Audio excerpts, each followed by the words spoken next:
Assalamualaikum warahmatullahi wabarakatuh. Alhamdulillahirabbil alamin.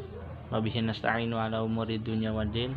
Wassalatu wassalamu ala asrofil anbiya'i wal mursalin sayyidina Muhammadin wa ala alihi washabihi ajmain. Amma ba'd. Puji dan syukur kita panjatkan kehadirat Allah Rabbi yang telah memberikan kita nikmat yang sangat banyak, yang kita tidak bisa menghitung nikmat-nikmat tersebut. Salawat beserta salam semoga tercurah limpahkan kepada baginda tercinta, Nabi termulia, manusia tersuci di dunia, yaitu Nabi Muhammad sallallahu alaihi wasallam. Tidak lupa kepada keluarganya juga, kepada sahabat-sahabatnya, dan semoga kita yang diakui umatnya mendapatkan syafaatnya di akhir zaman kelak. Amin ya Allah ya Rabbal alamin. Sebelumnya perkenalkan, nama saya Arif Rahmawan dari kelas 11 A, di mana saya di sini akan memberikan sedikit tentang isi kandungan dari Al-Quran.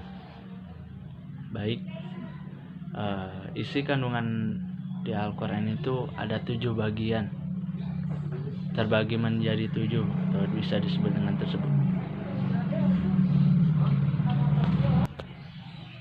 Yang pertama yaitu akidah, yang dimana akidah ini adalah suatu yang diyakini oleh hati, yang diucapkan oleh lisan, dan yang diimplementasikan dalam bentuk suatu perbuatan.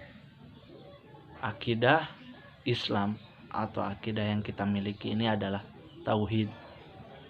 Mungkin kita pernah dengar ya, tauhid itu seperti halnya asyhadu an la ilaha illallah wa asyhadu anna Muhammadar Rasulullah. Tiada Tuhan selain Allah dan Nabi Muhammad adalah utusan Allah. Akhlak ini atau bagian pertama ini ada dalilnya, yaitu terdapat pada Quran surat Al-Baqarah ayat 163. Yang kedua yaitu akhlak atau bisa disebut dengan sikap atau budi pekerti atau tingkah laku kita terhadap siapapun, dan itu yang dinamakan dengan akhlak. Akhlak ini terdapat dalilnya, yaitu pada surat Al-Ahzab ayat 21. Yang ketiga yaitu ibadah. Ibadah ini suatu pengendalian seorang hamba kepada Tuhannya. Jadi itu adalah suatu perintah untuk kita, yang dimana di Al-Quran itu kita harus menekan dalam ibadah kita supaya kita terus dekat dengan Allah. Ini pun terdapat dalam surat Az-Zariyat ayat 56. Yang keempat adalah muamalah. Muamalah ini suatu interaksi sesama manusia dalam berbagai aspek kehidupan. Jadi kita itu misalnya kayak bersaudara lagi lah, kayak berteman lagi, berinteraksi dengan siapapun dalam hal kehidupan kita. Ini pun terdapat dalam surat Al-Baqarah ayat 282.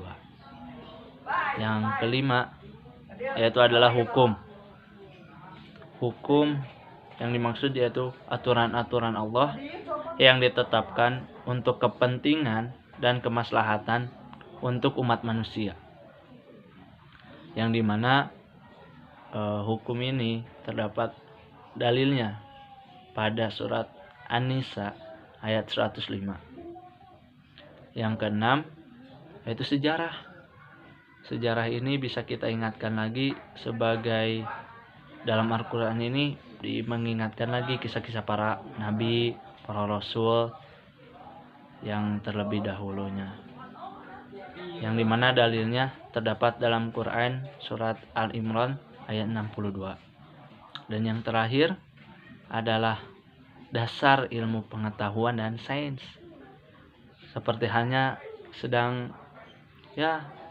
pandemi begini, para profesor yang ahli, yang sangat ahli, para dokter, semua mencarinya hanya pada Al-Quran. Karena Al-Quranlah suatu penarang atau suatu kunci jawaban dari setiap pertanyaan kita. Jadi bisa kita simpulkan bahwa isi kandungan Al-Quran itu terdapat 7 bagian. Yang pertama, akidah. Yang kedua, akhlak. Yang ketiga, ibadah. Yang keempat, ada muamalah. Yang kelima adalah hukum. Yang keenam adalah sejarah.